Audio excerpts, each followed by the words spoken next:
Oh yeah, oh yeah. Are we on the air? Oh yes, yes we are. What is Wow. going on, beautiful people? Welcome back. It's your boy Blue, and of course we have the homie XP.17. Welcome to I think it's the 17th episode of the Blue Arrow Experience. We have an extremely special guest, and I'm not talking about XP.17. Bro, not talking about me. Before we go, man, we took a hiatus there, didn't we? It was like it felt like 2 months we took off, It's only just with the been like holidays. 2.5 weeks. Yeah, 2.5 weeks. But it's good to be back, man. I'm actually excited for the lineup of guests that we have coming on the show. For the next few months, it's going to be great. And the guests that we have with us tonight, I'm so honored to have them on the show. I'm looking forward to this conversation, and definitely just thankful that you guys were able to make it. And so, without further ado, guys, let's bring on the show the team or part of the crew from FlyByWire Simulations. Who do we have with us today? Hey guys, welcome. Hello, I'm Will. Some of you guys may better know me as Iceman on the FlyByWire Discord. And I'm Holland. My name is Ben. I'm a developer at FlyByWire. Wow. I just want to say right off the bat that I'm so honored to, we're so honored to have you on the show today. I mean, we've only been doing this for a very short period of time as far as this podcast goes, but we've all both been streaming Microsoft Flight Sim since it came out, and even before, enjoying it through the alpha and beta stages. And I just want to thank you on behalf of the whole community for what you and your whole team has put into this project. And that's one of the reasons I'm so excited for this show, is to kind of understand better what your mindset is, what your passion is, what your influence is, and kind of like even some of your plans, give us little hints there, whatever. But just huge thank you, my friend. I'm really enjoying the FlyByWire A320NX, and I'm really excited for the A380. I think you guys have an A220 or something from an affiliate or something like that as well. But again, we'll talk about all that. I just want to kind of get that out of the way and just say that I'm extremely honored and just thankful for the whole team, what you guys are doing for the project. Yep, thanks so much. It means a ton, and we're glad to be here. Oh yeah, I mean, I reached out to you guys, and the response I got back was immediate. Like, yes, you guys were definitely willing to come on and share what you guys have been doing for the flight sim community, and we're eager to hear that story. I'm just trying to think in my head where to start, but let me just go ahead and say it, man. Yeah, where does this begin, guys? Where does the fly-by-wire simulation team begin? Is it before Microsoft Flight Sim? Is it P3D FSX X-Plane? How did it come about for you guys? Where does the story starts for you guys? Yeah, so I originally started the group. It just started with the Discord server. So I remember a couple weeks before MSFS released, they released like the media embargo. So all the creators got to like post preview footage of the aircraft. And I saw that the A320 was kind of lacking a ton of features, and I was like, you know what? I don't even know if we can modify the plane yet, but I'll give it a shot. I made a post on Reddit, asked if anyone was interested in helping me get on that project, and then people just joined the Discord, and it grew from there. And this is Iceman speaking, by the way, guys, on the bottom left. Just want to point that out. Wow. So, I mean, I can imagine, I guess where I want to go with this, or maybe don't want to go, is let me just say that for me personally, as a simmer and a streamer, you guys save Microsoft Flight Sim for me. Now, don't get me wrong. There's tons of GA planes out there. There's tons of other kind of flying you can do. But for the flying that we like to do, which is IFR flying with either a 737 or Airbus, you guys stepped up and do that. So how was the response to the Discord when you guys started it and asking for people to come in and decided what you're going to do? How was that? It grew pretty quickly, so quickly that I was just kind of scrambling to make channels and figure out where to go from there. And then we found out that we could kind of modify the default A320 and just started adding new features, stuff to the eCam, just like a couple extra messages, and got really good reception from there, and it just kept going. So did you have any background in this type of work before getting into this?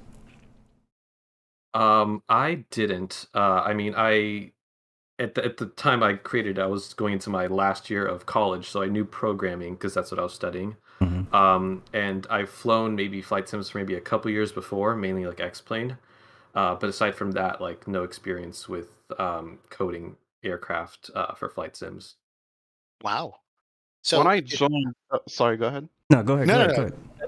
Okay, Go ahead. so Continue. I joined in, like, this is going to be surprising for some people, and I tell this to some people, and they're like, what? And MSFS was really my first real flight sim. I think the only time before I touched a sim was FSX when I was 12 years old. Hmm.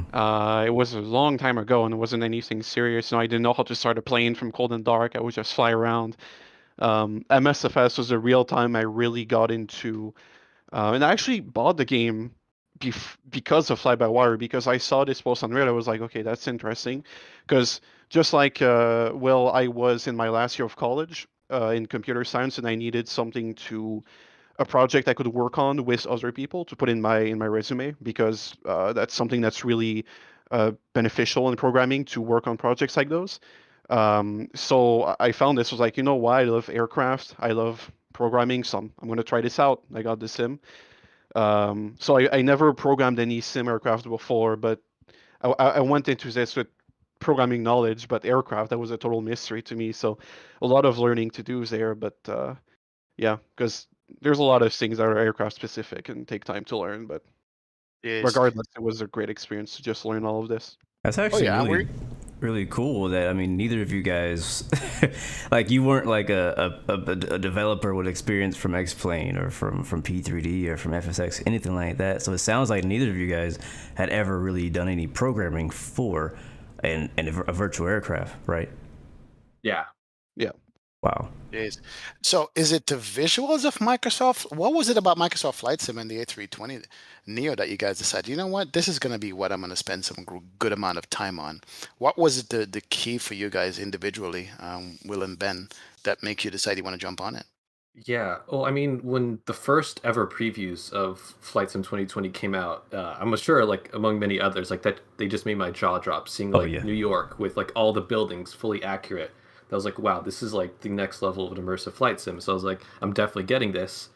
And then I during like the kind of year until it was released, I played X Plane, and really got into like the TOLUS A321 and kind of Airbus aircraft. And then when I saw that it could be modified in Flight Sim 2020, and there was an Airbus there too, I was like, you know what? Let's try to make this as good as it can be. Hmm. Wow. And Ben, same thing for you? Well, for me, I think it's I saw this project. I was like, that's an amazing opportunity. And the Airbus, I quickly learned, was a very like computerized aircraft, right? And it's very when it was launched, it was a very innovative plane. And I think all that software and hardware design of the A320, all the complexity and all the automation was really appealing to me, as opposed to more like older aircraft or simpler aircraft in general. So I think the complexity of an airplane like that just was like, wow, I want to see what happens if we go all out. Like we do everything we can do, and like just do everything we see, and every computer, every system, what would happen? Like, is that even possible? Like, that's what I said, and I, like, we should look into this, because that looks really complex, and it sounds like there's a lot to learn and a lot of things to explore. So that's So really what made me interested. So speaking of complex, I want to reverse and ask how you guys got connected. Like, I know that, Iceman sent, he said he put a Reddit or a forum post out there. I'm wondering how you guys met, but also I want to know is when you guys first decided to jump in to Microsoft Flight Sim and jump into modding the code of the A320, how much of a mess was that exactly? Because I know a lot of people always complaining about the SDK, that this is possible, this is not possible. Like, how did the actual coding structure look when you jumped into trying to make changes? Well, when we started, there was pretty much no documentation, but the code itself wasn't like encrypted or anything. It just wasn't there to be like, it wasn't ideal to modify, right? But it wasn't encrypted either. It wasn't like logged down. Um, So a bit difficult, but like what we would do is we'd have like voice chats, and we had someone streaming the code, and like a bunch of people in the voice chat like figuring out how this works. Wow. Because none of it was explained, so we really had, and we had like no tools to debug the code or see a log of what was happening. We had absolutely none of that. So it was trial and error, and like figuring out, okay, how does this work? What does this do? Why do they do that here? Um, and I think, at the start, it was really adding simple display elements. So it wasn't that difficult, but definitely as we went more into complex stuff, we realized, okay, we actually have to redo some of these things from the ground up.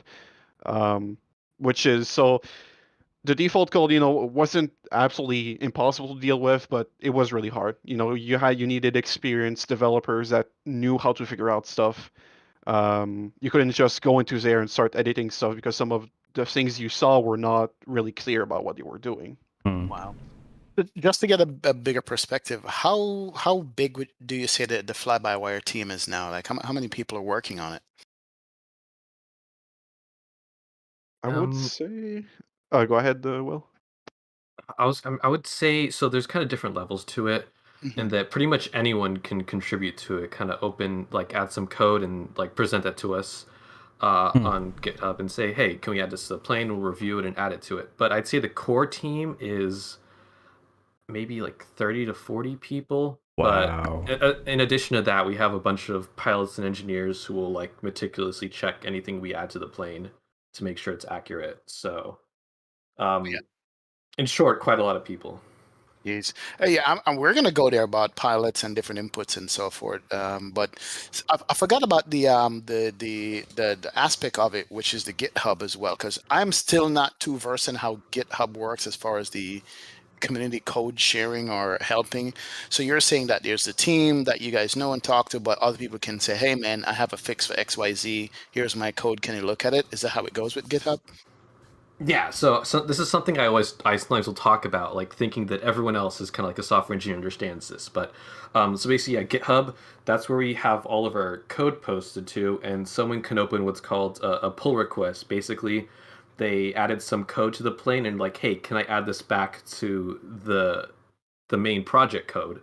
And then so we'll review that and like suggest changes, and in the end, if everything looks good, then we'll add it to the base code. So it's pretty much accessible to anyone. Anyone can read our code, which is super nice. You can just see how accurate we really are making things. That's actually really, because I'm just like XP. I had no idea how that worked. I always see you guys have a GitHub. Other projects have GitHubs. And you talk about how it's a community-driven project. I'm like, how does that work? I mean, how do you have 30 people working on one project plus allowing the community to go in and make adjustments and then apply them? But like, what percentage of those people, right, outside of that 30 or so that you have on the main core team, what percentage of those updates are actually getting shipped out to the versions that we're playing now? It's hard to say. I'd say the majority of things end up getting into the project. If something doesn't work out, we'll ask the person to make changes, and sometimes they won't, sometimes they will.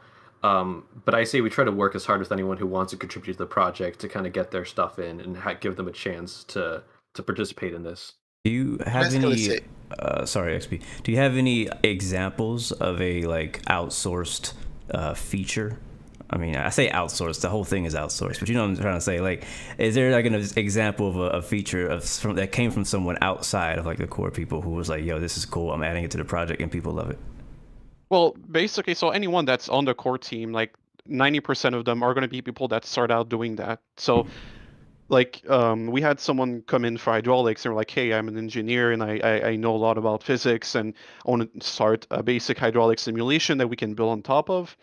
And they spent a lot of weeks doing that, and then they weren't in the team, right? But then they proposed those changes. We did a lot of back and forth to like make it as good as we could for version 1.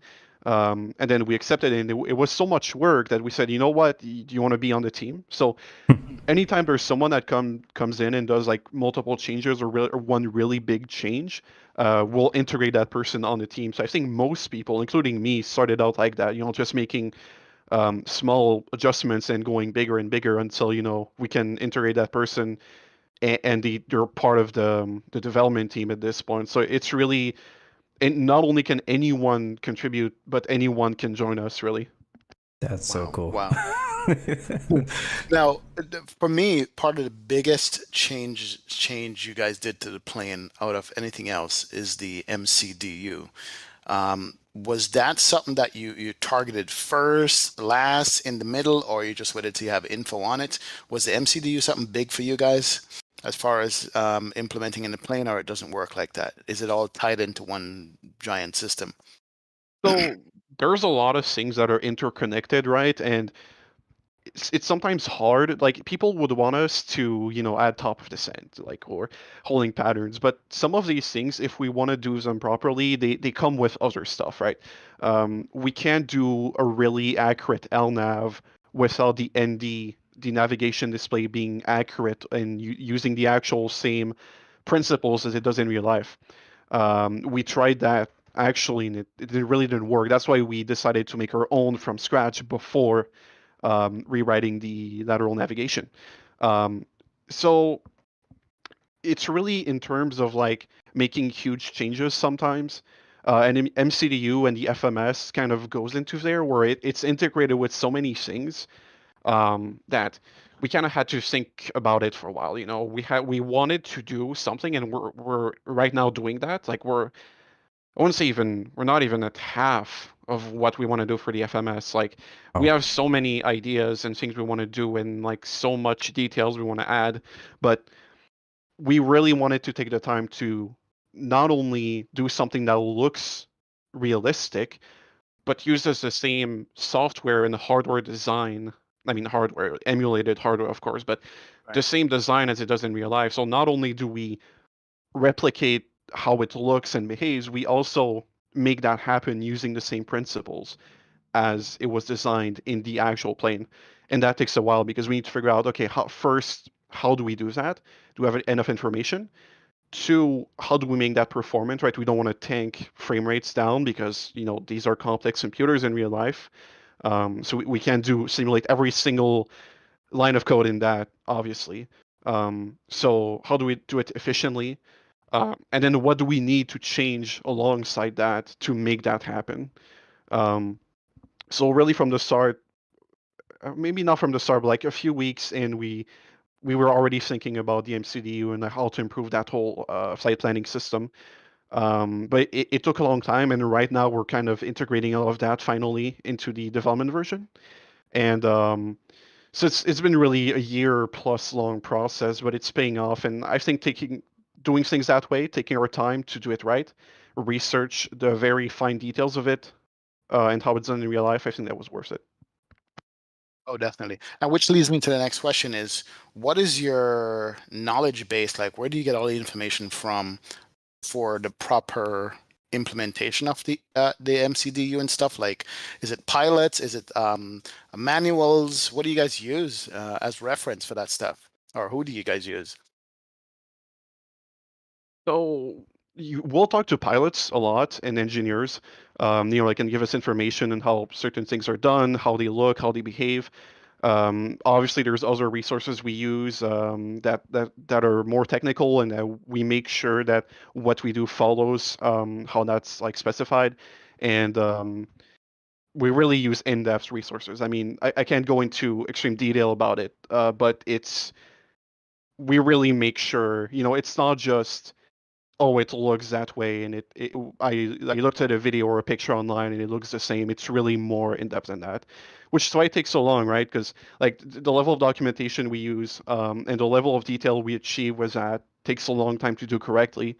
So yeah, it's a mix of all those things: pilots, engineers, technical data, people we talk to, industry experts. We have people from very nice places that can talk to us and like say, okay, that's how usually this is done, and people who've like worked in the aerospace industry before, people like that. So it's really a mix of all kinds of resources.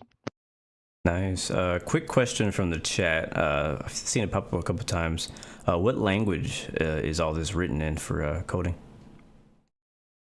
Yeah, so the main kind of language when we first modded the default A320, um, all the default planes were written in HTML and JavaScript. So basically, the stuff that you read websites with. The Crazy. displays will still use that essentially, and the kind of systems we have, like fly-by-wire systems, electrical, hydraulics, we write those in a mix of C++ and Rust. Gotcha. It's really interesting to me, the fact that they were able to program an aircraft in a simulator using the same code you use to make a website. HTML. Wow. What part of the airplane use the HTML? I'm just curious.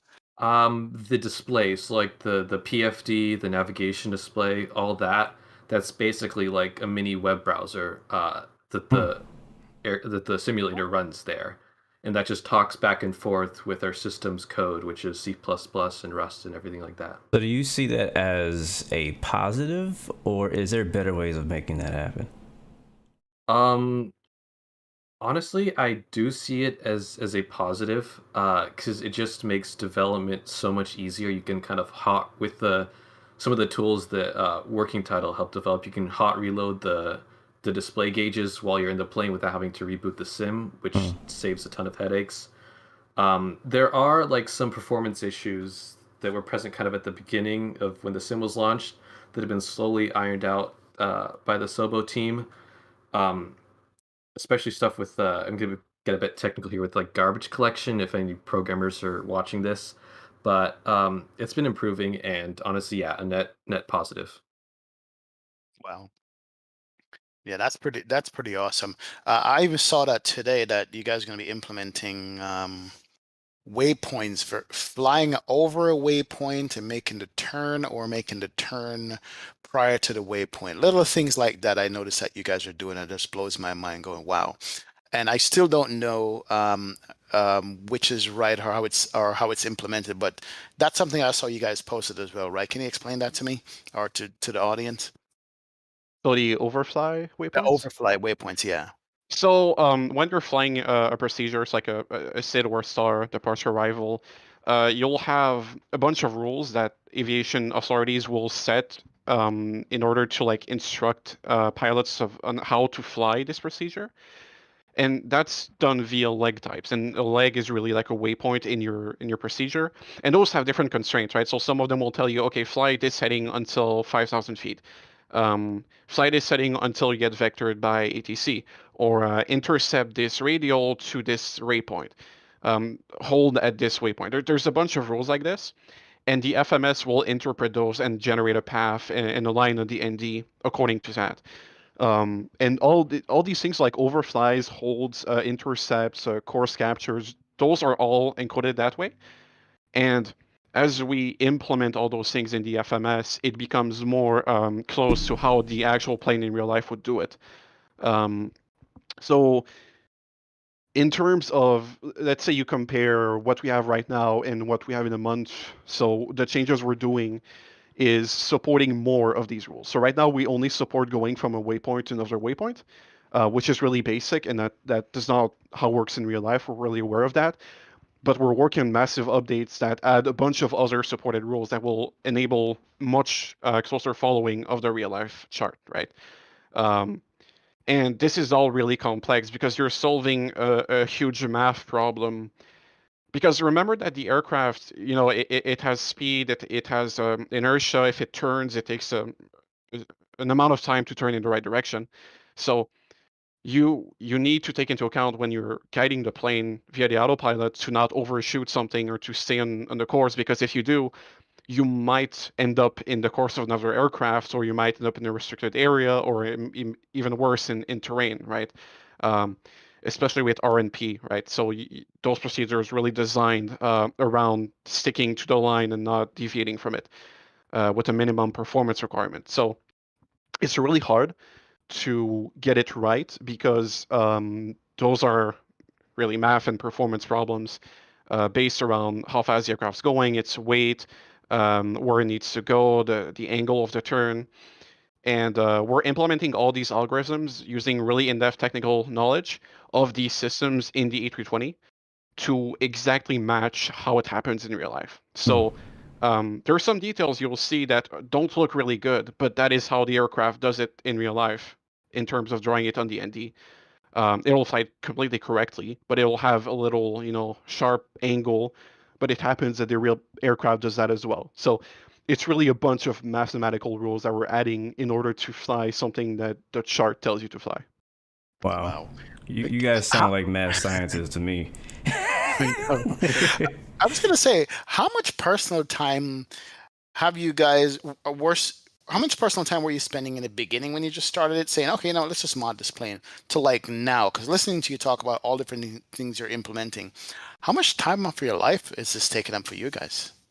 What would you say? Iceman, do you want to go first? Yeah, I'll take it first. So at the beginning, I kind of had a lot more free time when I was in college, so I'd say it's hard to like put it into like a number. At least like 10 to 20 hours a week. And it kind of ramped up from there. Now I don't develop as much since I have a full-time job, so it's a bit trickier, but I still try to contribute and help out where I can. And I guess this leads me to the question about, have you guys sat back and actually realized the impact you have had on Microsoft Flight Sim, to be specific? As far as what I see is, it's the most flown airplane in Microsoft Flight Sim, in my personal opinion. I could be wrong. Have you guys thought about the impact that you guys have made based on the decision to go ahead and modify this airplane? Is that something that hits you at all?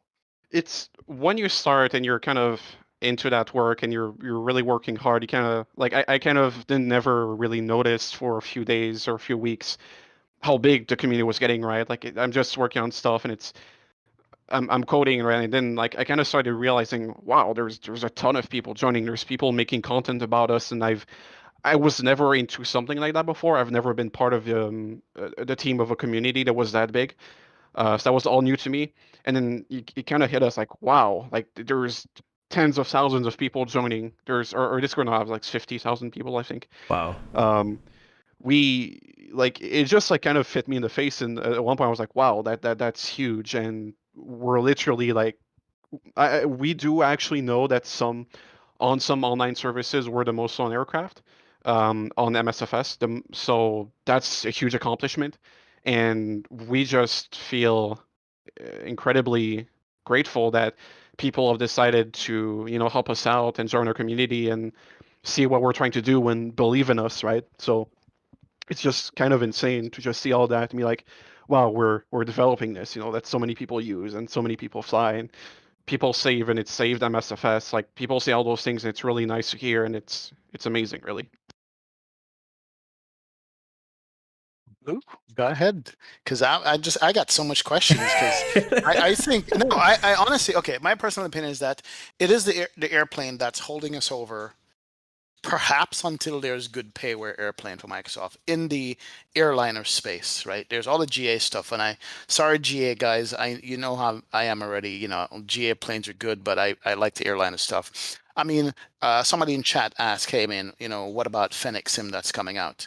And my answer to that would be, hey, Fennec is not here yet. They're coming and they're working hard. We have seen what they're doing, but in the meantime, FlyByWire is doing what they're doing. I mean, do you guys think about people that are coming on board with the same airplane or something like that, or you just go in heads down and do what you guys have to do?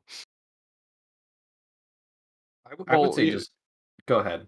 Okay, so I mean, I developed the aircraft out of passion, and I want to do something that's incredible and really accurate. And what I think about really is developing the aircraft and just making it as good as it can be, and hopefully providing something that people want to enjoy and will be incredibly accurate. That's what I worry about. It's developing the aircraft and just getting it to a level where we just like can't think of anything else to add, really. So that's my main thought. Like it's really developing the aircraft and getting it to where we want it to be. Yeah, I would. Sorry, go ahead. No, go ahead. Go ahead, Will. Go ahead. Okay.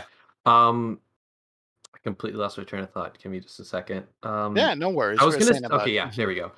So I would say also at least for me, one of my goals is to kind of squash the notion that kind of freeware aircraft can't like compete with payware and get to that level. And honestly, if I were to look at like the beginning of this project from a third person like kind of point of view, I would be skeptical of like a freeware group trying to make something really accurate, because in the past, pretty much the only thing that we've had similar to this would be the Zibo 737 in X-Plane. And that was like also a modification of the default 737 there. But historically, like in flight sim, kind of payware has dominated that space. And we want to kind of with the new sim and this new platform, we kind of want to usher in like an era of like freeware that's actually able to compete, if not surpass, the level of some of these payware planes. Oh yeah. And I think you That's guys are welcome definitely news. doing that. You're definitely doing that. I honestly, I mean, I know we don't have any airliners really yet to compete against, but I feel, I'm excited about the Phoenix too, like a lot of other people are.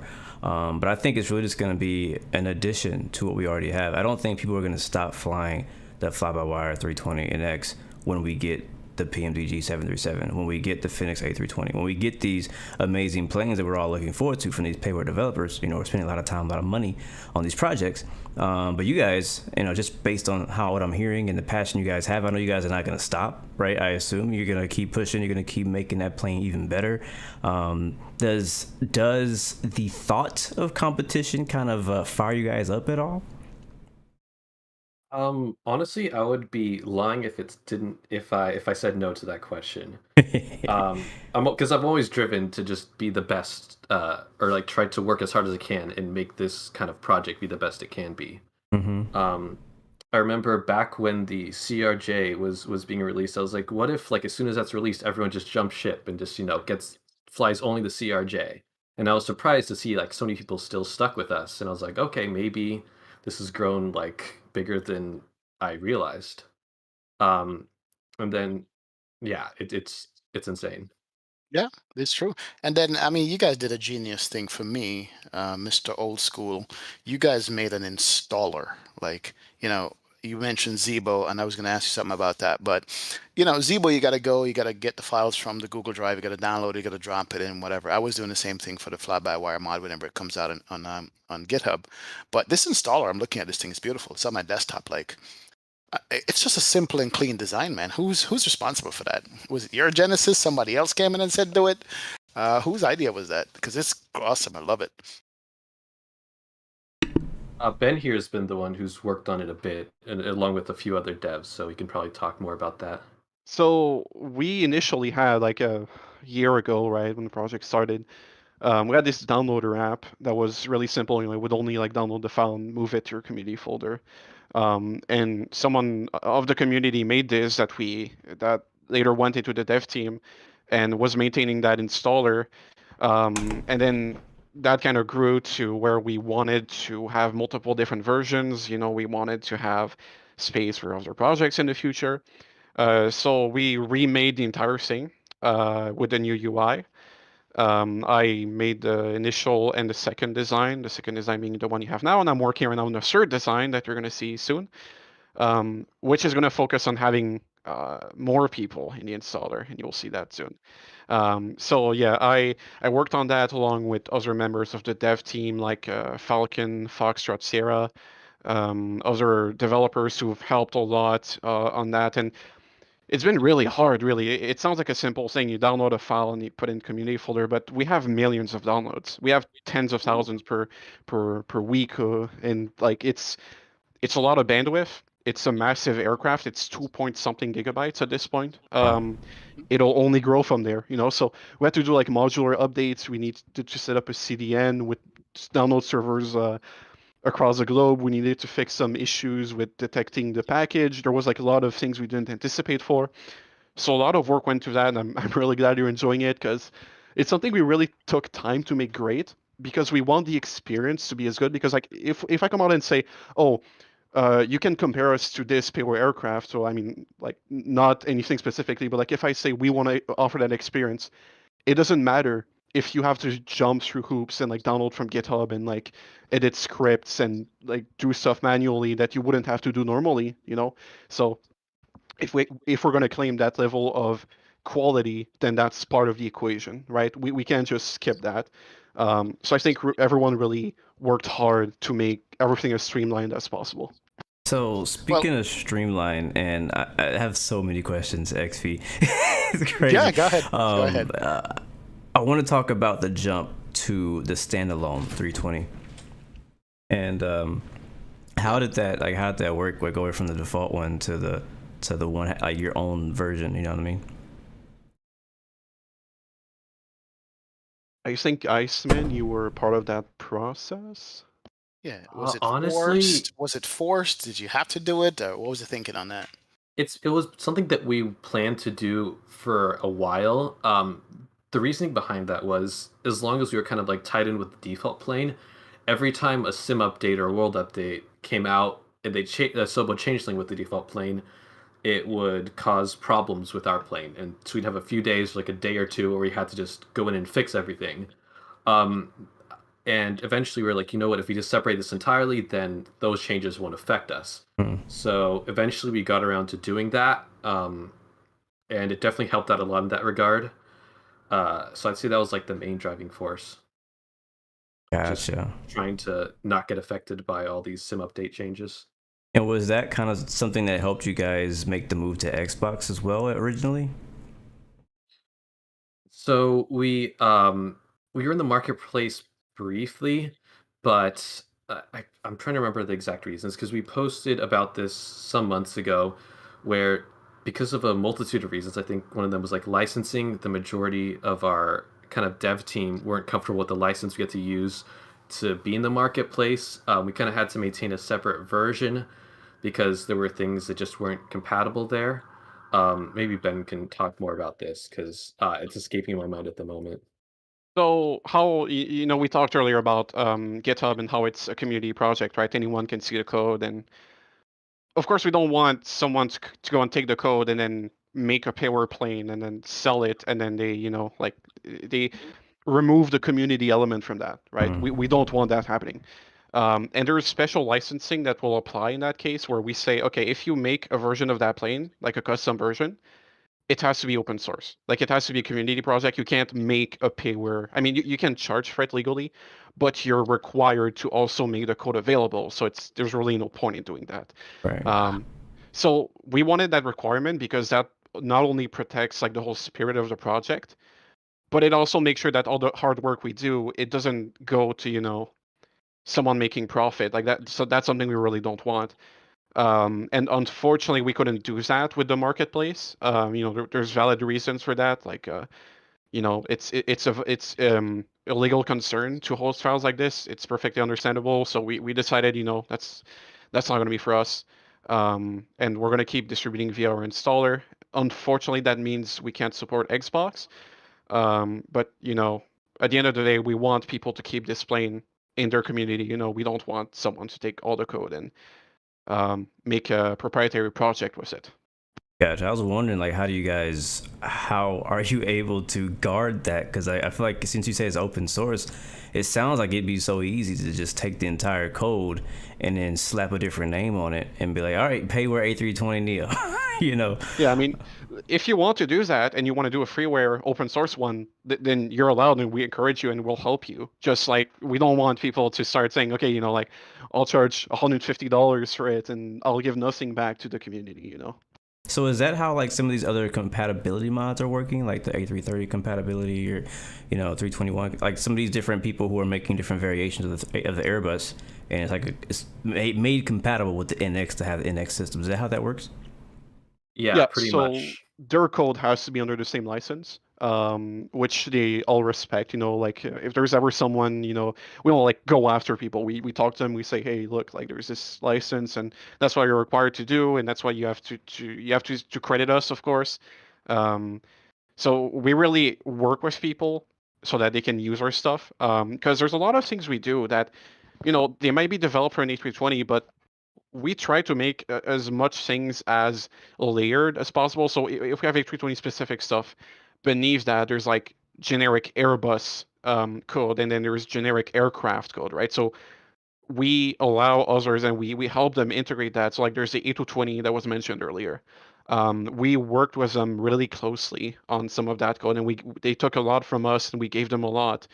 And we even took some from them. We exchanged all that knowledge in that code, and we collaborate. And that's what's beautiful about this, is that we can all work together on making these incredible aircraft that people are going to be really surprised by when they're fully done, how accurate they're going to be. And we can all work together. It's not a competition between, us and them. It's collaboration. So that's that's the beauty of it. And of course, as you said, we need to kind of guard this against bad actors.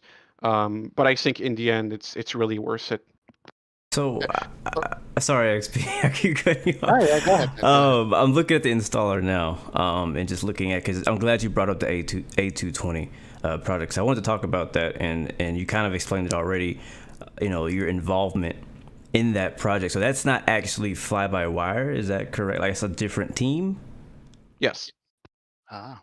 Okay. Yeah. So that's Synaptic Simulations, who we're working closely with. And you guys are just collaborating. And so, like, as far as installer, like, are we expecting to see more developers putting things in this installer and being able to, download and update things through there?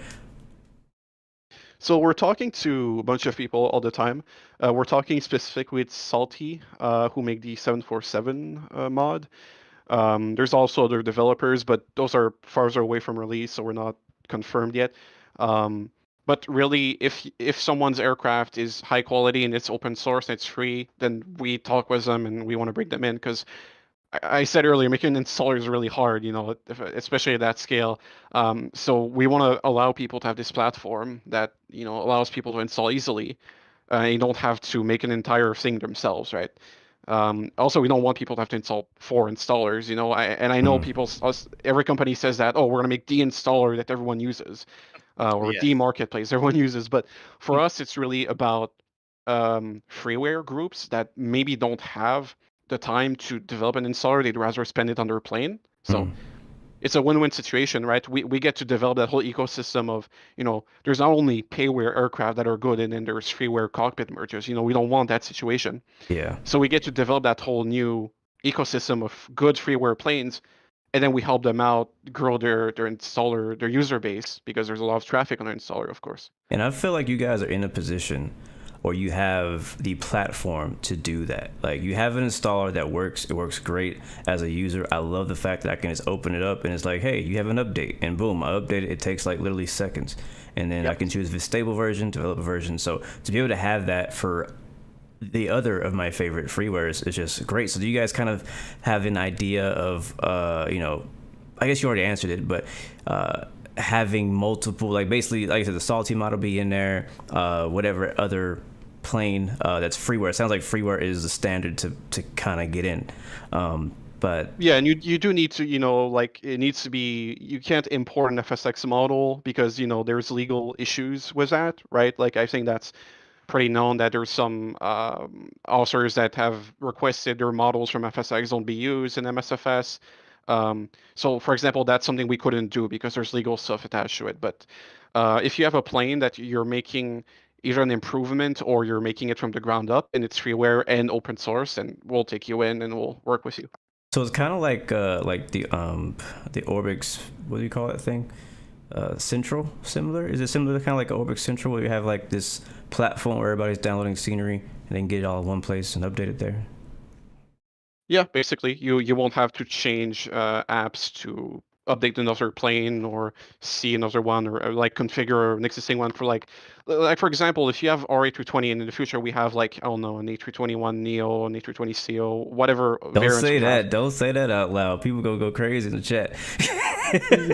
Let's say an X amount of, like, between tomorrow and in 15 years. All right, I'll give this big of a range so no one thinks I'm saying anything. All right, so when we have variants, you go in there and you select them. It'll change your files. You won't have to do anything complicated. You won't have like 4 files to download separately for different versions that you can only have one at the same time. No, it's going to be really simple, and that's going to work with every aircraft we'll have in there. So if other developers also have their variants or other planes, they can do that as well. Maybe even scenery eventually. We never know. For like other devs, we don't have plans for that currently, but if someone's come to us and say, hey, we're a community, we do scenery, can you host our scenery? Like, sure, we're down to do that. The potential of this installer is so wide open. I think you guys are gonna need a whole other department for this. Well, here's my question on the installer, and I have to go here and ask because all of this stuff takes bandwidth and storage, and you said one airplane is 2 to 3 gigs or whatever. I mean, is it, other than you guys going broke and funding this yourself, is your community donations? How do you fund the stuff? How do you keep it going? How Pretty do we much. help? How do we, the audience who use your stuff for free, how do we help you to keep this thing running? How does that work right now? It's all funded by donations, pretty much. So, um, basically anything that people donate to us, we keep it in this website called Open Collective, which is like a way for kind of open source projects to kind of transparently show like, oh, this is how much money we're on, this is how much money we have, this is what we're spending it on. So we use that, like all of the money we get, we just use it towards development. Like we don't go and buy beers with it and stuff like that. It all goes back to the project. I mean, you deserve probably, it. Yeah, the biggest expense is the servers for downloading. So I want to say that we probably go through about $1,000 or so a month in just paying for these servers for hosting downloads. It is hundreds of terabytes. Like there's a lot of people downloading. $1,000 a month just on maintaining the server. Wow. We have a really generous community. That's what keeps it all running. We have like end of donations. If you go to our page, I think there's like $23,000 right now in our balance. We have a lot of money we can use towards that. And I mean, not only that, we also buy like professional texturing assets, equipment for texturing, scanning models, Blender add-ons, stuff that helps us to make better aircraft. So it's all transparent. You can all go see that. It's linked in our Discord, frequently asked questions, I think. So yeah, I mean, yeah, the servers are definitely the most expensive part, and that's mainly the storage. The other server stuff we have is for our data, like the number of downloads. We store that, and we analyze how many people are using like stable developments. It's all anonymous, by the way. If anyone's wondering, there's absolutely no personal info there. And also for free text, so like sending messages to other aircraft, which we're planning to expand on, and I'll have some news about this in the future. Nice. But that's something we'll really want to do, is you'll be able to see other people on your tablet. You'll be able to see where they're going. And I have a prototype of something that's really cool, is that you can go on the live map, and if someone's enabled it, you can see their whole flight plan, including every like their decel point, holding patterns. Every element of the flight plan is on the live map if they enable this, of course, because it's opt-in. Wow. So that's really cool. And that's not expensive that much. I think it's like $80 per month compared to the insane costs of storage. But yeah, so it all goes towards making the community and the aircraft better. Wow, I'm astonished. Actually, my mouth's wide open. Yeah. Are you going to allow any kind of payware on the installer itself, or is just all going to be freeware? Just to, one of my developers in the chat here is asking if you're going to allow any kind of payware on the installer itself at all. Have you considered that or no? I don't foresee that, mainly because the installer is in like the servers and all that are funded by donations. So if we put that towards like a payware plane, it would kind of be unfair to the other freeware developers on that. Mm. But anybody who's got something payware, they can approach it. I'm sorry, anybody who's got something freeware, they can approach and say, "Hey, man, can you take a look and see if there's something that you want in your installer?" And that would work. Yep, pretty much. Awesome. So you were hinting at some, and I mean, I wasn't ready to go there yet, but we might as well. You were hinting at like some kind of like upcoming features that you're excited about. I know you can't share everything because you guys kind of have like a marketing schedule, I'm sure. But like, is there anything you can share of any ambitions or anything in the pipeline that us simmers and pilots can be excited about? Well, I'll start with what I've been working on, the FMS, so the LNAV, the VNAV. I know top of descent, everyone wants that, but like that's a really small part of a really big calculation, right? So it's going to be fully simulated, extremely accurate to the real plane, and I'm not talking just going to look good. It's going to be the actual matching the usefulness of that in real life, because we've had comments from pilots that have told us, hey, this is like you're making this, keep in mind it's not that good. Like it's not that good at predicting where we're gonna end up. Like I was working on this feature called the CDA, or continuous descent approach, and this pilot told me it's useless. It really doesn't work well.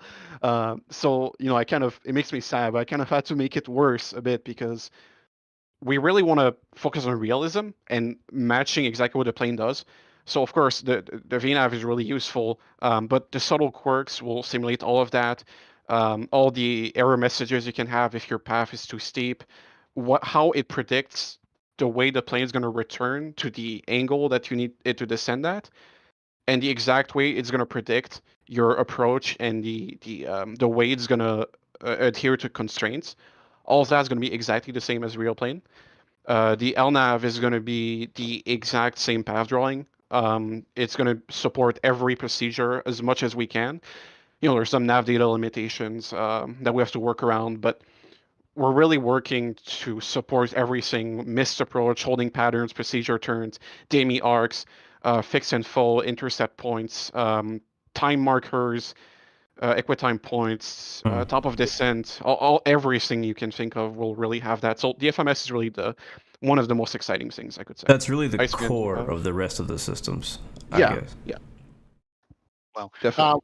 Someone who's in chat is asking couple of things. What about any plans for 2D panels or even VR, going further? 2D panels, no. I mean, I think we're MSFS doesn't support that. I might be mistaken, but I don't think that's supported.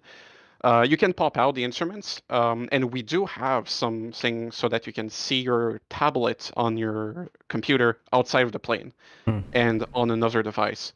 More about that soon. But for VR, I know there's some issues with VR controllers that was added recently in Sim Update 7, so it's a really new feature. We have to figure out how it works. I'll be myself getting a VR headset soon, mostly because I was considering one, but needing to fix this convinced me to get one actually. So I'm gonna get a VR headset soon, and I'll start testing out that stuff. So yeah, VR will make sure. We know the cockpit sizing isn't perfect, but as you all may know, some people might not know, but we're working on a completely new cockpit model from the ground up, using really accurate references, including scans and measurements we've taken in the real world. Entirely new exterior model as well. So all these scaling issues that you see in VRs, especially in the tablet, that's all going to be fixed. Wow. So yeah, VR definitely we're gonna work towards making that as pleasant as possible. I love that you keep bringing up the thing that I want to ask you next, and that was going to be what are the lengths that you guys are going into, physically going into to get these high fidelity 3D models, systems? I mean, what are you guys physically doing? Are you going to the airport? Are you getting time with the aircraft? Are you going with blueprints you got from somewhere? Do you have Airbus helping you? You know what I mean? What are you guys doing to really make this as an authentic Airbus experience as you can? So Go ahead. Oh, okay, I was just gonna say we have quite a few engineers who work on the real plane, who in their off time are able to take sound. So for example, the APU sound that's recorded from a real A320. All the switches inside the cockpit, those are real recordings with high quality sound equipment that were made specifically for this project. And for the A320 model, we're working to get kind of scans and photogrammetry to get all the sizing and dimensions really accurate. We even have a couple panels from the real plane that we have in person. You could actually order them on eBay sometimes. I can hear you reaching over to it right now. Over at the real panel beside him. I heard that. Yeah, I have the auto brake one personally, but wow. That's crazy, man. Did I cut you off? Were you done? I'm sorry. I was done. I think Ben was gonna say something, so I'll let him continue. We have people all over the world, right? So a few weeks ago, I was asking someone, hey, I have this really precise question, and almost no one's going to understand this, but there's a transmission protocol to transmit data between computers on the aircraft, and one of the binary bits on the messages it sends represents a certain failure condition. And I wanted to know if it would trigger a certain display on the PFD, because I wasn't understanding one of the schematics, right? So I said, can you go there and run this test and show me there's a debug page in the MCDU somewhere where we can see the binary data being transmitted? because we're planning to simulate all of that, right, to the level where it's reasonable. Um, and then show me like a recording, and I saw, okay, yeah, now I have my answer. So it's really nice. We get to have people check in real time, and we even like compare models, like the APU in the controller box or the APU are documented. We know which one we're simulating. Um, we care about which manufacturer made a certain computer or like a certain part. Um, so it's really all these intricate details that we verify in real life. We have people that go up to the aircraft in the cockpit, avionics bay. We really care about getting those things right. So that's why we go to such lengths. So you Wow. have your scouts all over the world getting the information. This is awesome. It is. You mentioned sound earlier too, and you know me, XP. I'm big on sound. If it don't Oh sound yeah. right, I ain't flying it. Actually, we haven't done the sound any justice during this whole talk so far. So We haven't even talked about I wanted to talk about the sound because thankfully I actually now work around a 320 Neo on a regular basis in real life, and comparing it to you guys' version of the 320 Neo and listening to it, I'm like, this is exactly what it sounds like. And I feel like you could probably ask any pilot in the world, any ramp agent that works around 320 Neos, that like from the APU sounds to the engine startup, engine shutdown, PTU switches, all that stuff just sounds authentic. And I don't know. I'm blown away whenever I fire up the engines on 320. So do you guys have a whole team dedicated to that? Do you have one guy? Is it kind of like people spread across the world? Do they all have professional sound equipment? Like, how does that come together? So the guy it's pretty much just one guy who makes all of the soundscape for the plane. I mean, he's supported by our engineers and techs who are able to record the sounds from the cockpit and exterior from the real plane, and then they give him those files, and he just works his magic. Wow. Um, yeah. If anyone is familiar, it's Boris. He's our sound guy. Shout He out does to some amazing Boris. work. Shout out to Boris is correct. Awesome sound. I'm fielding questions from the chat while you guys are talking here. A couple of them I have. Well, two main one. One is someone is asking if you're going to implement any kind of save or autosave function, because sim crashes happen right in the middle of your 5-hour flight. Is that easy to do? Something you're thinking about doing or not yet? It's like autosave, like the TOLUS has, for instance. Anything like that can be implemented in Microsoft, do you think?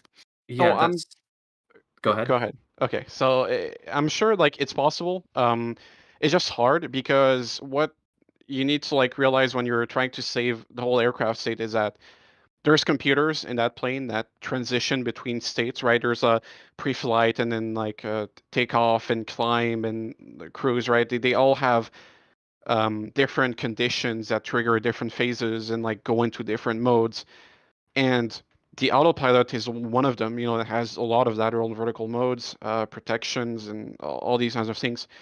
So it's really hard to restore the aircraft and then make sure it continues in a right manner. Like all the systems are like one computer isn't stuck in a loop or like in a bad mode that it shouldn't be in, and then it doesn't know what it's doing and it crashes and like so it's hard to do, but we'll work on that for sure. I think someone was experimenting with this.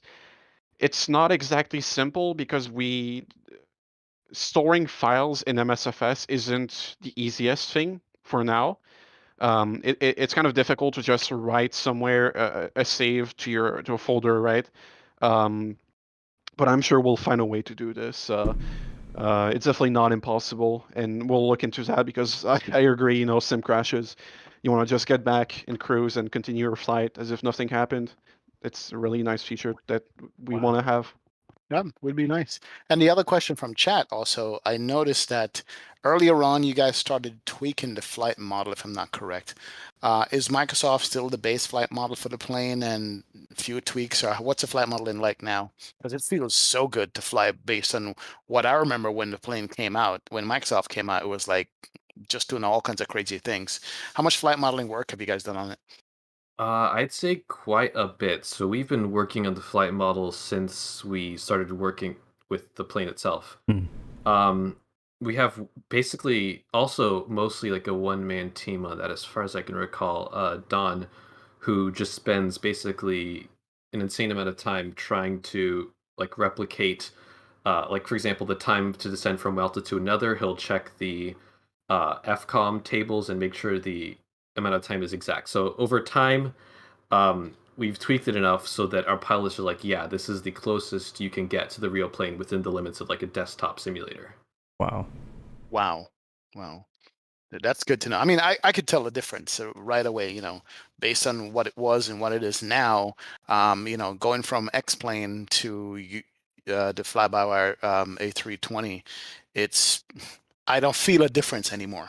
It's like I used to. You know what I mean? The adjustment is negligible at best, going from one to the other. So that's pretty good to know. So sounds like you guys are just going to go as far as you could take this stuff over given time. And is that what the plan is, or are you still enjoying working on it today, like when you just started? I guess that's the question I have. You still enjoy doing this? Yeah, I mean, there's always it never ends. Like, if you're making an Airbus, it never ends. You're never done. There's always another computer you can flesh out. There's always another option because, like, like people compare A320s, but there's so many options that airlines can choose, and there's so many weird things that like you never see except in like one plane somewhere that they paid Airbus to do this modification, and then you're like, what? Like there's always this other thing you can do, and so it doesn't get boring because there's always something you can improve. And personally, I'm always excited to find something else I can improve or another system entirely I can start from the ground up. Because we redo things, we're not scared of that. Like I'd say the vast majority of the code now is ours.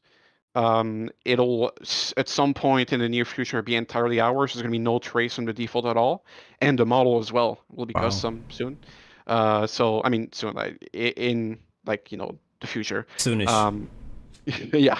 So we we really want to. It's not only just like making a feature and then like, okay, that's done, moving on. It's like, okay, I've done this, how can I make it better? Like, how can I improve that? Is there anything I missed?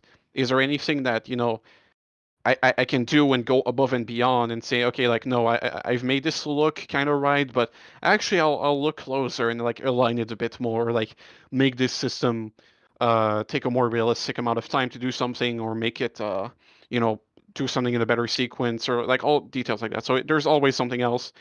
There's always another layer you can go into to model, and that's really what we want to do. We have some insane plans, for failures, like things we want to do, and servicing circuit breakers, hydraulics leaks, like all that kind of stuff that, that's obviously the priority right now is getting the basic stuff working. But in the future, we really want to go deeper and deeper and deeper, and I don't think it ever ends really. So, quick question, because you mentioned that you guys want to, your goal is to have no trace, which when you said that, it made me excited. I was like, yes, I like that. No trace of the Asobo A320. And so, that being said, I know you guys have, reworking the cockpit from the ground up, which is amazing. I've seen some screenshots of you guys working on some ground objects like chocks and things like that. But are you guys having any plans to do like a interior cabin? Good question. So eventually, yeah. Yeah. So we don't consider that a priority, as in like we won't delay the model if it's not done by then. Like if it's not done, we'll release what's like existing now, it's like the cockpit, the exterior. But it's definitely something we're considering and want to work on. But you're redoing the exterior model, the fuselage too, right? Yeah, we're redoing the entire 3D model. So like, no, we're not going to reuse anything from the default model either. We're going to do our own cockpit with no geometry issues, our own exterior with correct dimensions on the wings and the engines and all that. Wow. And, more detail like panels and like small dirt and rivets and all that kind of amazing like detail that we want to put in. Dirty it up. That thing is too clean. Yeah. Please just throw some mud on that 320, man. Oh man. Wow. Now, I mean, it sounds like you guys, the motivation level is still there, and I guess we're going to be the beneficiary of that. You guys just being motivated and have a joy working on this going forward.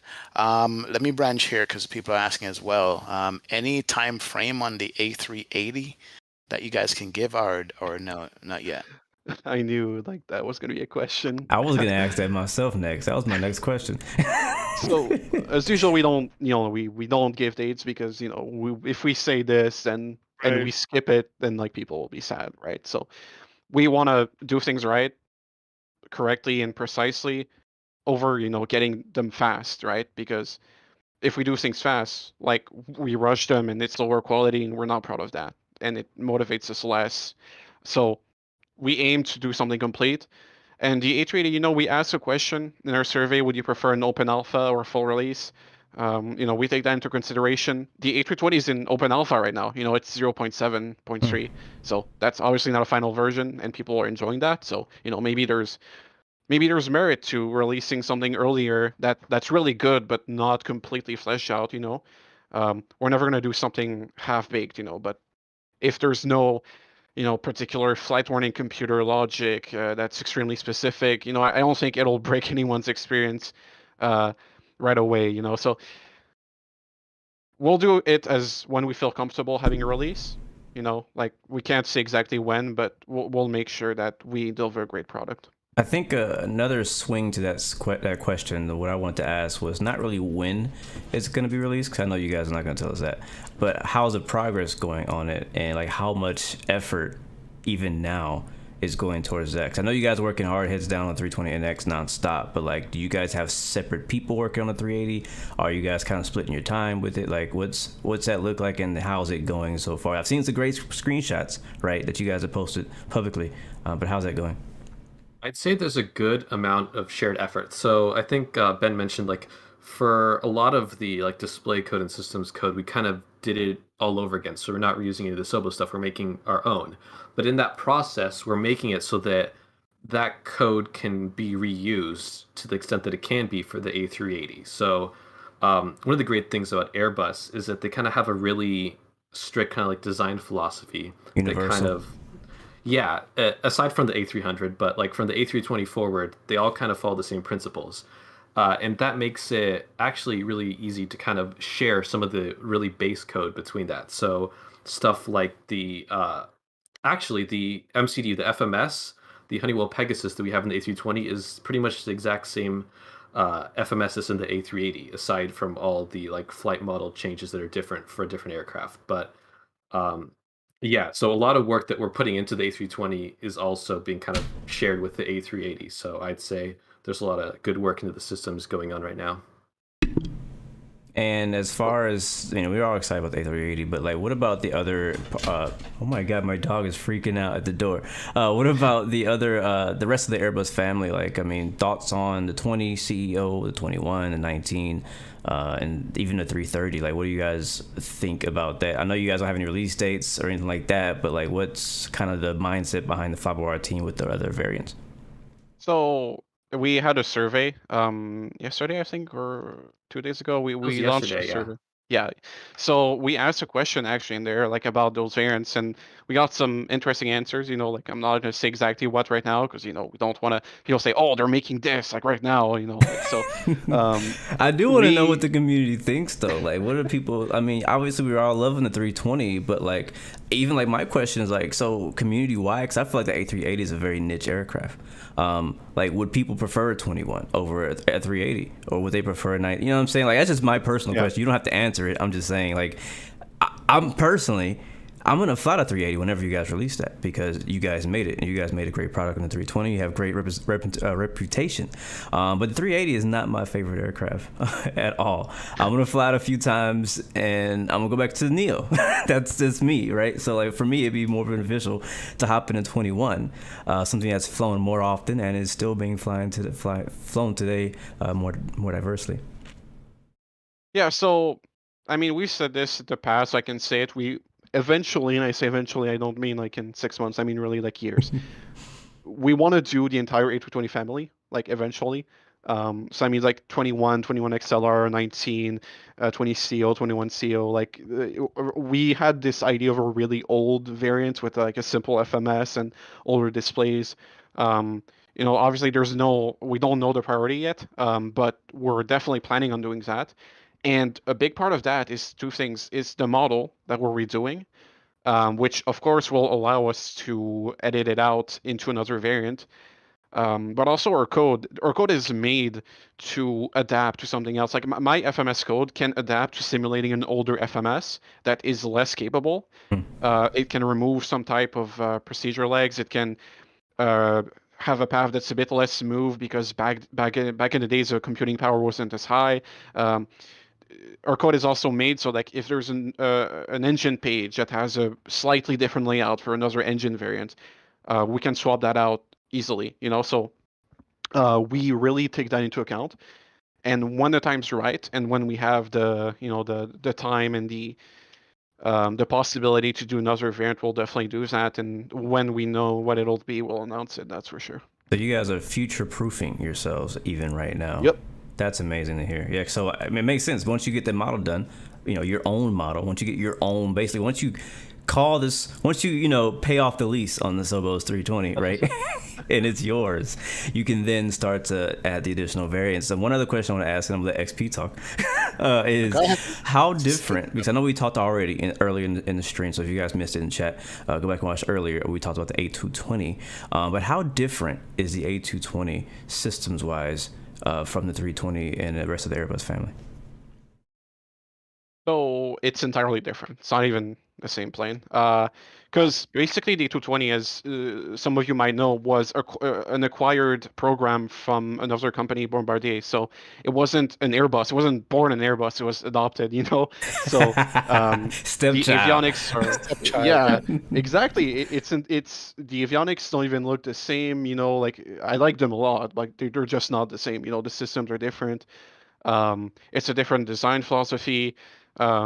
So it's a really different aircraft, but there's a lot of code rewrite that, like the LNAV for flying a departure, the roles for flying a departure, the different leg types, they're regulated between the aircraft. They're not going to be entirely different between different planes, So we can share that code and tweak it.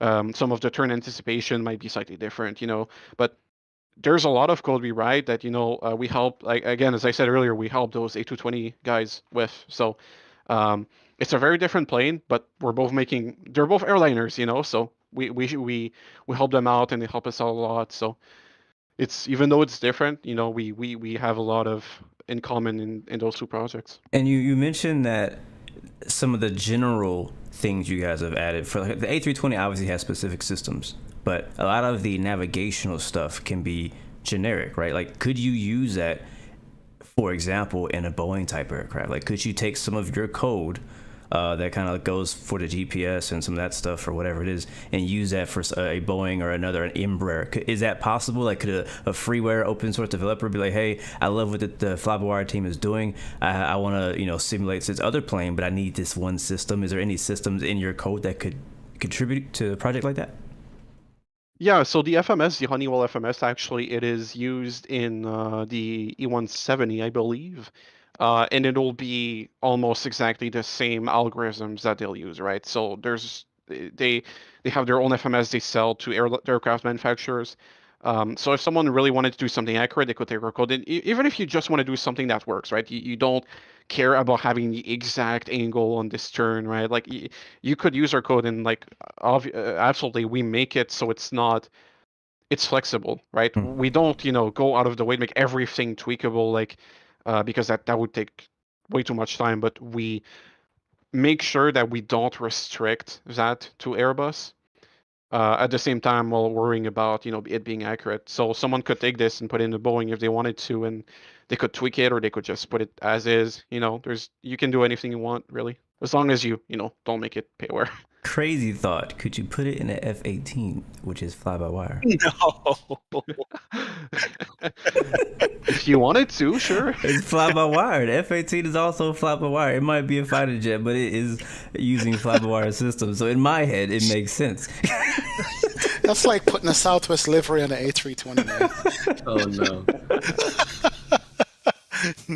I hear you, though.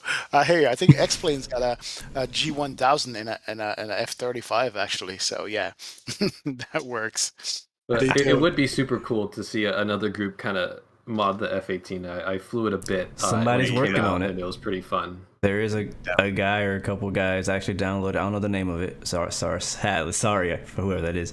They are modding the F-18 already to make it much better. Nice. That's good. Well, let me ask you guys this question. So you guys are obviously freeware, doing this on your own time, your own dime, your own energy and strength. I'm sure you guys deal with your own. I'm sure you guys deal with criticism from people. How do you handle that? What are some of the crazy criticisms that you guys have gotten, even though you're a freeware developer? Anything up the sort? Well, I mean, I think criticism, like the way I try to see it, and I think that's I think I'm trying to do more and like be, think about it. How can we use this to improve? Like, is there something from there I can take and say, yeah, I could have done that differently, or we could have been better on that issue. We really try to like surpass people's expectations, right? Like a lot of people will not expect us to apologize for a fix for a sim update being out a bit late, but we want to because we really want to surprise people. We really want to be as best as we can be. I mean, of course, there's some people that criticize, and there's some individuals that might like not be as polite when giving their criticism. That happens everywhere. It's a branch of gaming in a way. So it's gonna. I mean, it's a sim, not a game, but there's gonna be people that are not gonna be nice. But we try to move past that. There's some people that say like, oh. Why haven't you done top of descent? And that's actually something I want to talk about. Like, why are you doing chalks and cones instead of top of descent? And two things. First, I don't need the modeler that did that to help me with top of descent. They don't know how to help me with that, right? Like, it's someone doing 3D modeling. They're not going to be doing VNav if we tell them to not do chalks, right? And second, it's all one person working on the project at the same time. There's multiple people that do stuff in parallel. So I'm working on the FMS, there's someone working on hydraulics, there's someone working on the electrical system, there's someone working on the modeling, someone working on sounds. It all happens beside each other. It's not just, oh, we're doing textures right now and nothing else. So that's the one thing I've seen sometimes is, why are you guys doing this? Like, this is useless. I don't want that. I want this instead. And I say, I understand. It would be nice to have that right now, but not doing what you get today, it's not going to help. Like, it's not going to make it come faster, right? That's one of the things I've heard sometimes. Will, anything on that from you? I think Ben hit the nail on the head right there with that. Yeah, I can't think of anything else to add, but that's pretty spot on. Yeah, I think somebody in chat, they said that a lot of people they act like this is they paid for this plane. Like they take so much ownership in this project that they expect like they're supposed to just get catered to. Like, no, how dare you work on nose chocks rather than the top of the descent marker, because I can't calculate my own top of descent. Because you guys put a freaking descent calculator in there, which I thought was an amazing feature. Which is really cool. You learn how to do it. Obviously, the top of descent thing would be cool and better. But yeah, you guys have some like a way out. Like, it's not like it's just we're left out there at 34,000 feet. Yep. I mean, let me just say that when I fire up Microsoft Flight Sim, honestly, I get cold sweats, because it's not that I'm playing for myself anymore. I'm streaming to people. But honestly, when I fire up the A320 mod from you guys, I don't worry about it. I don't think about it anymore. I just know that's like the go-to. You know what I mean? To the point where I've flown that plane so much, it's like, all right, I got to find something else to fly. And then I try another plane, and it's like, man, really? You know what I mean? So this is testament to the kind of work that you guys have put into it. And I enjoy it, man. I'm going to say that. And I think the majority of this community, 99.9% of the people, are thankful that you guys are out here doing this stuff to this plane, because it makes the sim for now. There's nothing else out there for now for us to hold on to. There's other mods that I fly as well, and I'm thankful for those guys too. But you guys jump on it. And how do you feel about being compared to, like, you're the Zebo of Microsoft Flight Sim? Is that comparison you like, or flattered by it? What do you guys think about that, being compared to Zebo? Honestly, I think it's great because um, that it's probably my most flown aircraft in X-plane.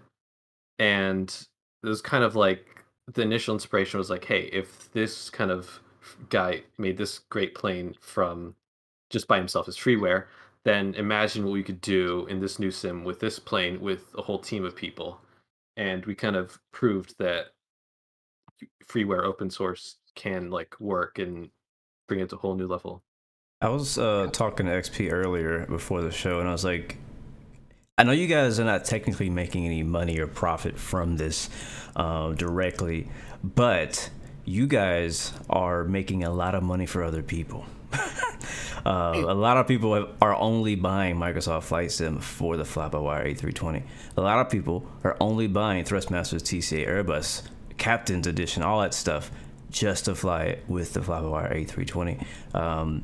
And that's something that hit me the other day. Like, man, like, I mean, yeah, I already would have got the sim anyways, but there's some people who are like, you know what?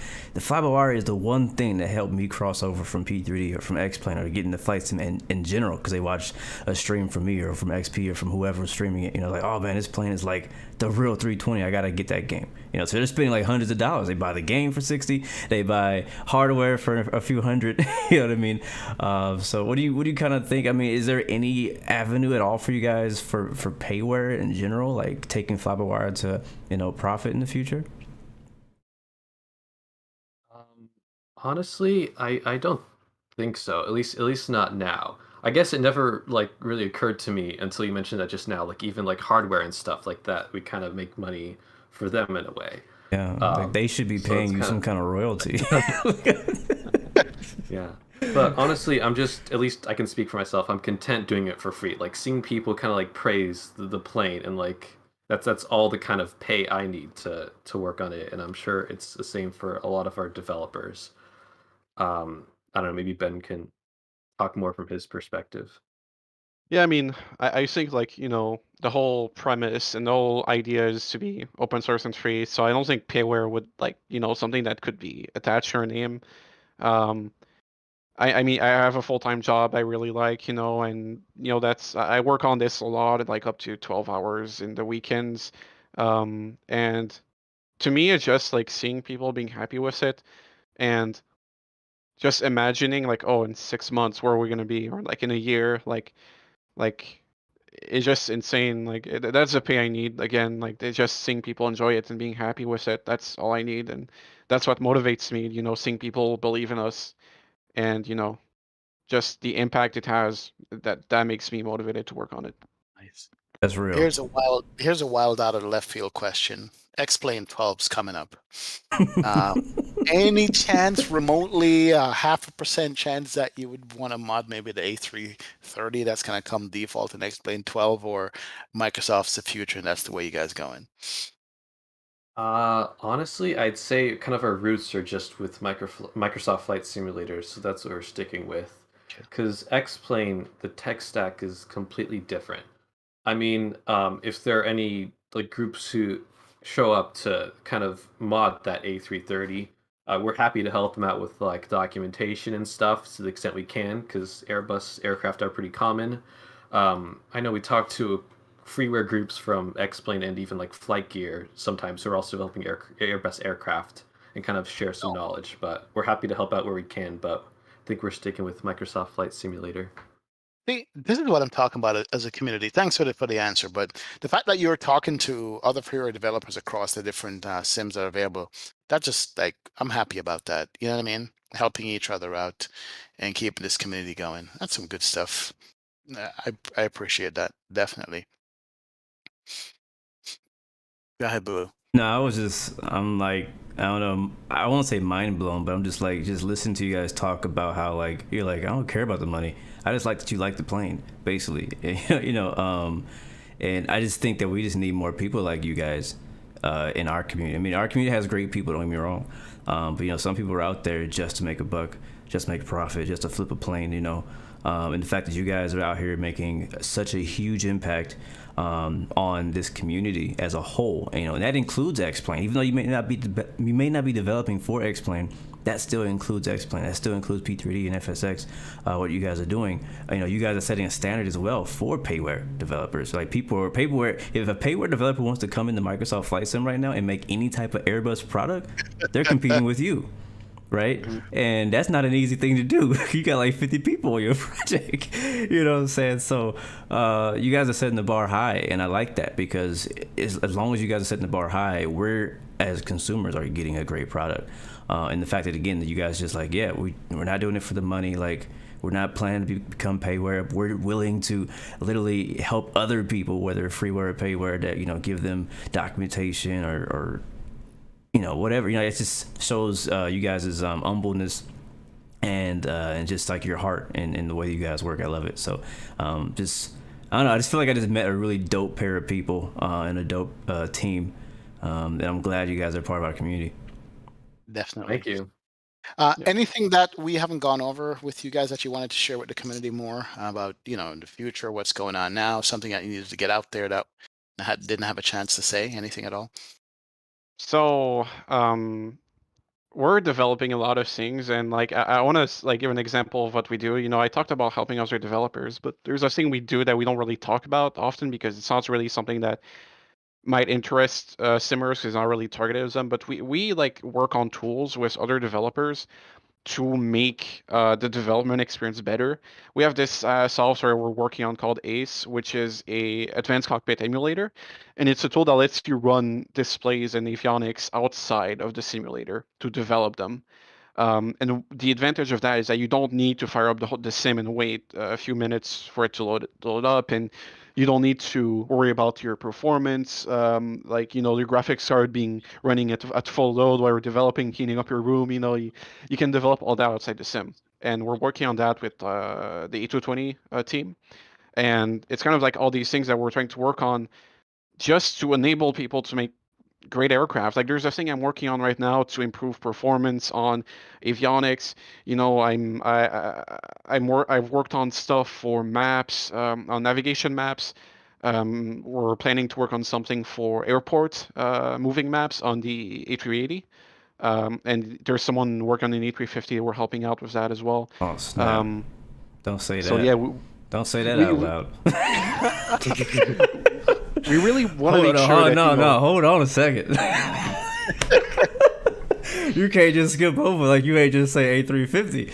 I'm sorry. Oh, okay, just to be clear, it's someone we're helping out, right? Like, we can't make all these planes at once, unfortunately. That would be great, but it's a bit too much if we were all doing that ourselves. But we're helping them out, like it's. We don't want people to be like, oh, I have all this knowledge, I want to make this plane, but I don't even know where to start, and there's nothing for me to use or start from, so there's a lot of these things we develop, and we really don't get to talk about it often because it's not really something anyone can use by themselves as a simmer, but it helps in the long run have great aircraft like that.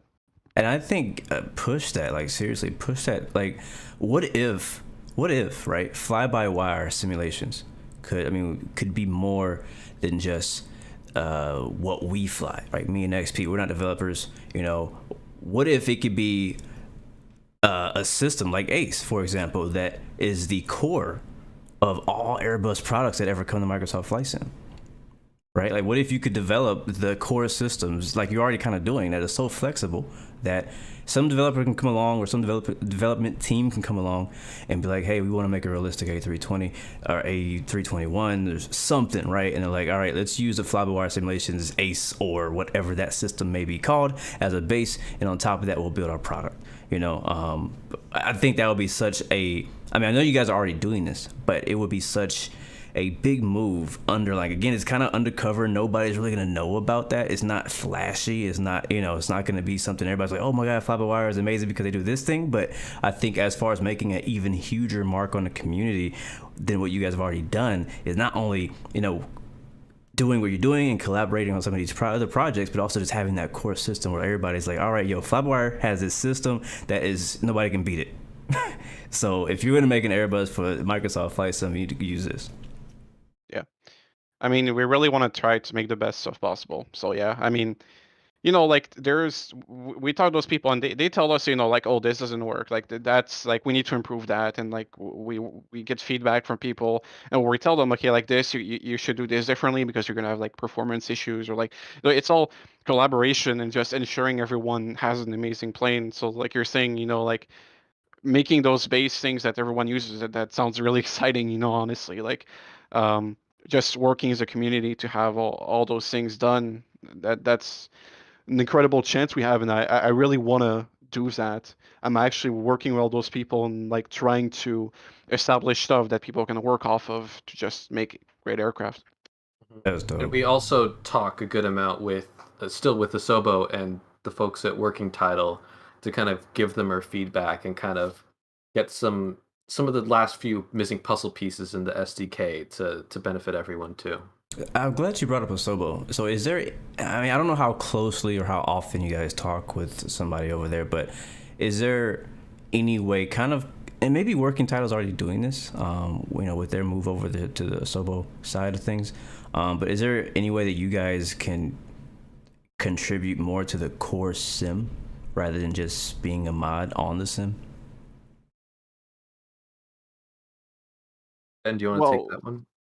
um I mean, we can't work like on the simulator itself, but of course we give ideas, and we say like, oh, that would be useful, that would be great to have in the sim, like we want to do this feature, we need this, that would be cool, and they add it to their list, and we make suggestions like that help not only us but other people that might want to do that. So we do Actually, have a lot of suggestions. yeah, one thing really cool that's kind of in the works is that in its own public is that Asobo is looking to make an official kind of Blender exporter. So I know there's a official like 3ds Max one, but 3ds Max costs money, and we Yeah. want people to kind of be able to use Blender. So they're looking to make an official one, and they're working together with one of our devs, uh, who was working on kind of like one of our Blender exporters is in progress. So there might be some work collaboration going on there, but we'll see. But honestly, uh, yeah. Got you. Now, somebody was just asking real quick from the chat about putting notes out about the different the change log basically on the installer instead of having to go into GitHub to find what the changes are. Is that something you might want to consider? You could click on the patch version on the installer, but it takes you over to the GitHub. Is that more efficient for you guys, or would you want to add it to the installer itself? No, we've gotten that feedback in our survey, so that's something we're definitely looking at is one of our next big features for the installer to kind of make it a lot more usable, and so people can see, oh, this was added, this was changed. So when they fly the plane, they kind of know what changes to expect and aren't caught by surprise. Or if something's fixed, or if there's a known issue. Yep, exactly. Nothing worse than updating and finding an issue. You're like, oh, well, that's broken. Right. But what about you, Will? Anything that we haven't said yet or talked about yet that you'd like to share with the community, or just in general, say to the folks? Honestly, I can't think of anything else, but I mean, if anyone is ever interested in like helping out with us, we're always willing to help people get on board, whether you're good at programming or modeling or you just want to learn something, we're here to help out, and we're thankful to everyone who has contributed and just flown our plane too. Nice, nice, nice, nice. Wow. Now, I did ask you guys to come on for an hour. It's been an hour and 40 minutes. So that goes to show you how much information you guys have that's so unique and good. Like, to be on the ground floor of listening to a freeware developer such as, well, a mod such as you guys. When we think about mod in the airline, it's like, all right, we added a couple of LED lights and we make the switch work over here. But you guys are fully going into it. Brand new plane basically is going to be from scratch in a year, I'm thinking. So I appreciate you guys just giving us the insight on this and just letting us know. And I appreciate the fact that I can now tell people whenever I hear them complain or talk about the A320X, they now hear exactly how many hours goes into getting something like this off the ground and working. the fact that the servers just to download the plane alone is what, $1,000 a month. Jeez, wow. Yeah, I know. It's impressive, man. What you guys have done is very impressive. I mean, the question in chat was like, what do you guys think about Microsoft overall in general? But I think I might know what your guys' answer is going to be. But what do you guys think about Microsoft Flight Sim, as you know, in general? What are your thoughts Uh, on it? I think it's had its hiccups, especially at the beginning, but like good progress is being made. Maybe a little slowly. It's picking up now, but I do think it is kind of the platform for flight simulation. I've had a couple conversations with Jorg, the head of Microsoft Flight Sim in the past, and he just has some pretty amazing visions of where to take the project in the future. So. Um, yeah, I only see things going up from here. And are you guys pretty confident that they're gonna still cater to PC side as much as the Xbox side of it? I would say so. Like so people have a misconception, kind of that Microsoft Flight Sim is kind of like this arcadey sim, and they're trying to cater to gamers. They want to kind of put like simulation, like accuracy first, but also kind of that's why they add things like the accessibility settings to kind of enable you to turn on things if you need it. So I don't know if you've like played Forza Horizon at all, but they kind of have that same philosophy there, to kind of add those assists if you want them. So I do think like it in my opinion, like Flight Sim will always kind of be a PC thing first, just because you have um all these like freeware mods, like a freeware scenery, freeware aircraft. But it's going to be like doing pretty good for Xbox too, which I didn't think it would, but I don't know. I think it's great for everyone. One thing I wanted to ask, because me and XP have had this debate almost every show, and on the show, on air, off air, and it's a debate going around the whole community. And I've been trying to defend Microsoft, because I feel like there's something there that we just don't understand as a typical simmer who flies IFR. And a lot of the thing is, everybody's saying that Microsoft Flight Sim is a VFR favoring flight sim, and from the things that we have talked about in today's stream, in the details you guys are talking about, the things you are able to do and are trying to do and planning to do, doesn't sound like something that's just made for VFR. So like, what's your thoughts on that whole debate of like, this is a VFR sim, it's only made to be pretty, because nobody's seen their favorite developers pop up on there yet with all the airliners. So you basically being the only airliner has been advanced enough to kind of show the links that you can do so far and with Microsoft. Like, what's your thoughts on that? I mean, probably the biggest change that people saw with this new simulator was, oh, the visuals are amazing, and that kind of like took the spotlight. And another big thing is that people sometimes, I guess, don't realize how much effort it takes to make a good IFR airliner.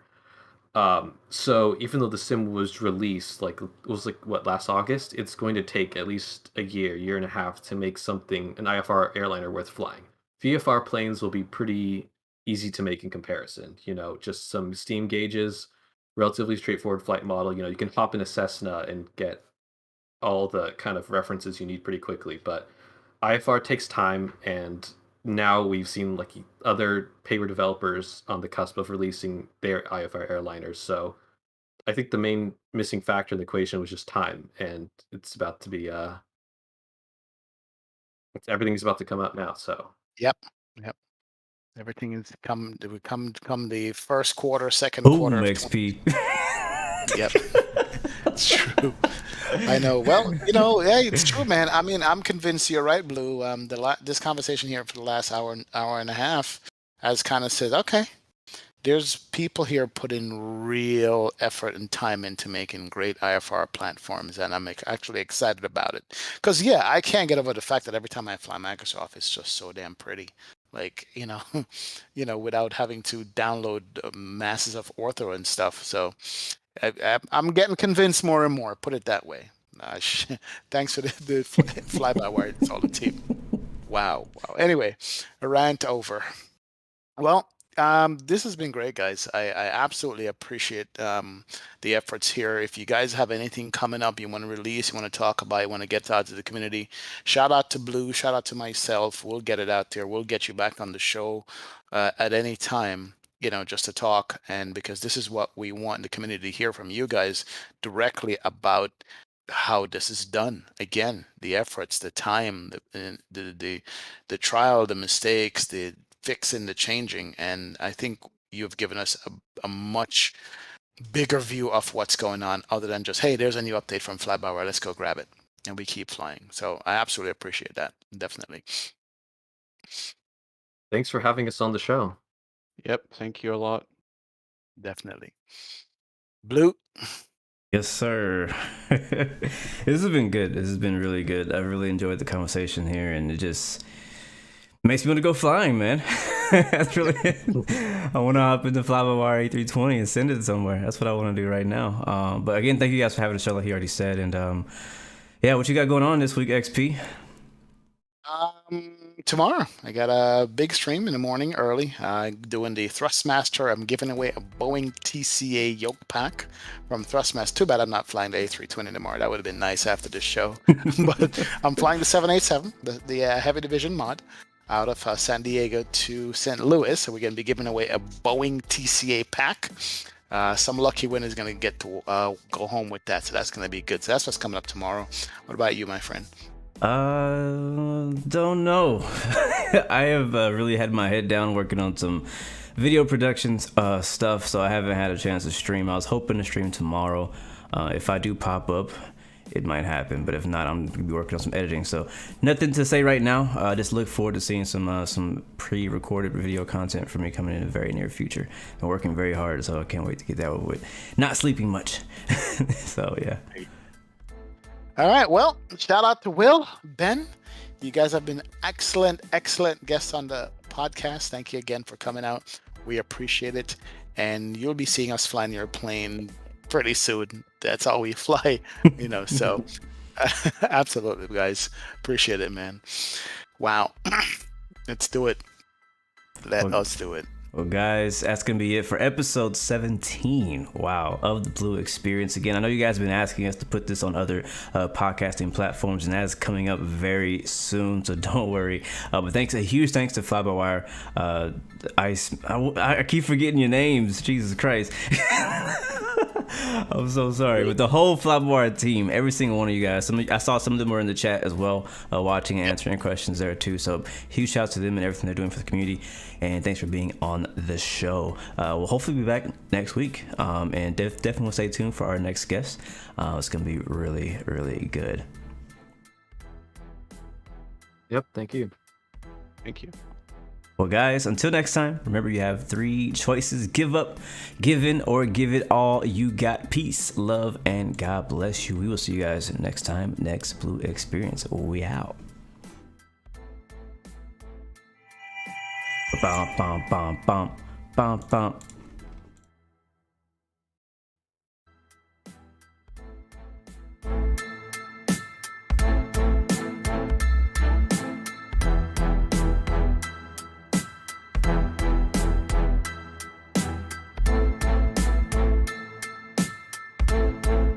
Nice, Rory.